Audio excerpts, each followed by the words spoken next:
আসসালামু আলাইকুম ভিউয়ার্স। এই তো দেখতে পাচ্ছেন আমের গুঠি, রোদ নাই, বৃষ্টি নাই, রোদে আম সব শুকিয়ে পড়ে যাচ্ছে। তা আমি এই আমগুলো কুড়িয়ে নিয়ে আসলাম। এই গরমে আমের যদি একটু টক রান্না করে খাওয়া যায় তাহলে কত মজা লাগবে।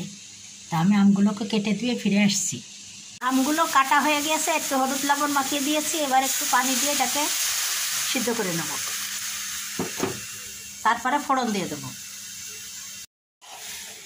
এ তো আম সিদ্ধ হয়ে গিয়েছে। এই যে এখন আমি একটু আখের গুড় দিয়ে দেবো, চিনিও দেওয়া যায়। তো আমি আজকে আখের গুড় দিয়ে রান্না করবো। যে যেরকম মিষ্টি খাবে সেরকম মিষ্টি দিবে।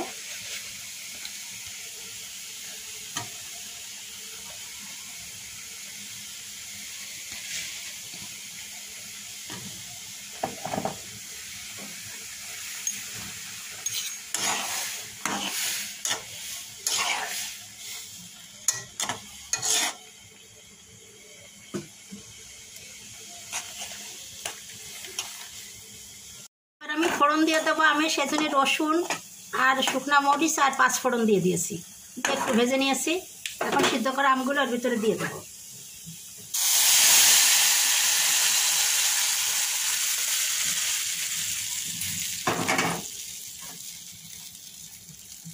এই তো হয়ে গেল আমার আমের টক বা খাটা।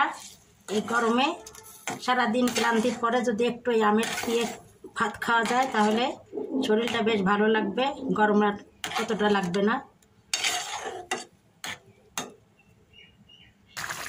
এই তো ভিউয়ার্স, আমার কাছে আমের টক রান্না করা হয়ে গেছে। আশা করি ভালো লেগেছে। আর যদি ভালো লাগে থাকে তাহলে অবশ্যই আপনারা আমার চ্যানেলকে লাইক, কমেন্ট, শেয়ার ও সাবস্ক্রাইব করে আমার পাশে থাকবেন। রুই মাছ নিয়ে আসছে বাজার থেকে। এখন আমি এগুলোকে কেটে ধুয়ে নেব আর মাছকে আমি ফ্রাই করব। একদম তাজা রুই মাছ।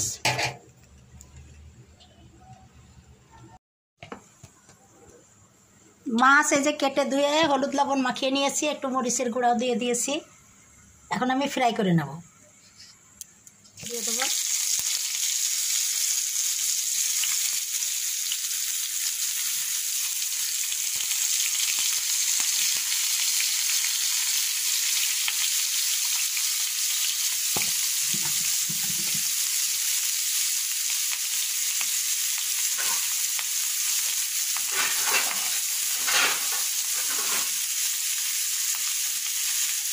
একটু ঢাকনা দিয়ে ঢেকে দেবো মাঝখানে দিয়ে,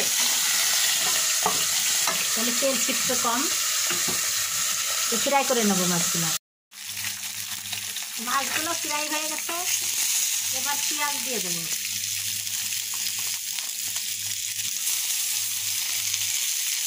পেঁয়াজ কুচিকে একটু বাদামি করে ভেজে নামিয়ে নেব। টাটকা রুই মাছ এরকম ফ্রাই করে খেতে খুবই ভালো লাগে।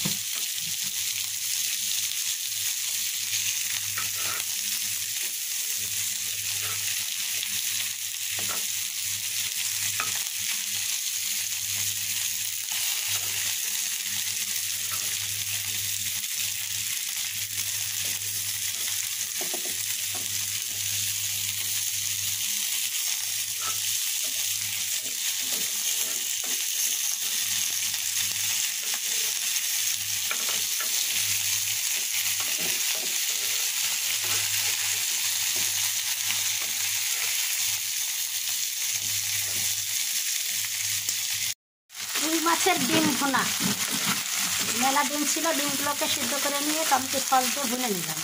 খেতে দারুণ লাগবে। আমি রান্না করব মিষ্টি কুমড়া, কাঁচা কলা আর আলু দিয়ে। এটাকে এইভাবে কিউব করে কেটে ধুয়ে নিয়েছি। এবার একটা কড়াইতে তেল দিয়ে দিয়েছি, সরিষার তেল একটু বেশি লাগবে। এটা তেজপাতা ভেঙে দিলাম।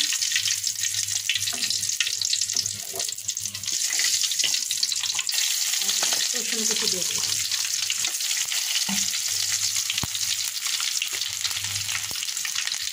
মানে 1 চিমটে রাঁধুনি দিয়ে দিলাম।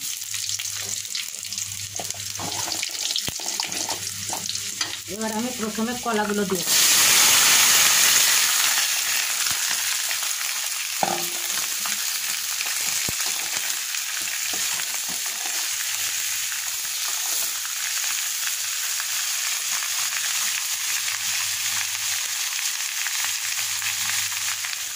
দিয়ে দিলাম হাফ চামচ,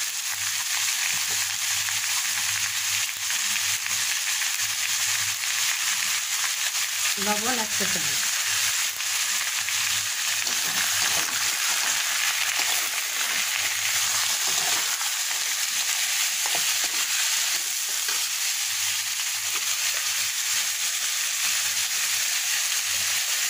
হাফ চা চামচ মরিচের গুঁড়া। এখানে কোনো বাটা মশলা ব্যবহার করবো না, নামানোর আগে শুধু একটু আদা পেস্ট দিয়ে নামিয়ে নেব। এটাকে ভালোভাবে কষিয়ে নেব।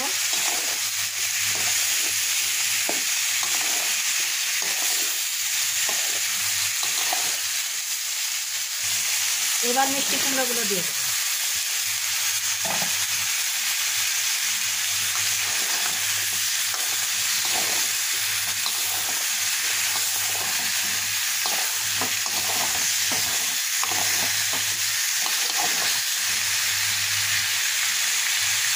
কষিয়ে নিয়ে সিদ্ধ হওয়ার জন্য পানি দিয়ে দেবো।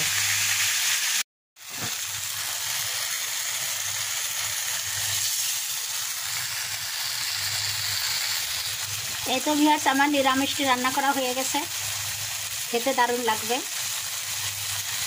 আমি এখন নামিয়ে নেব।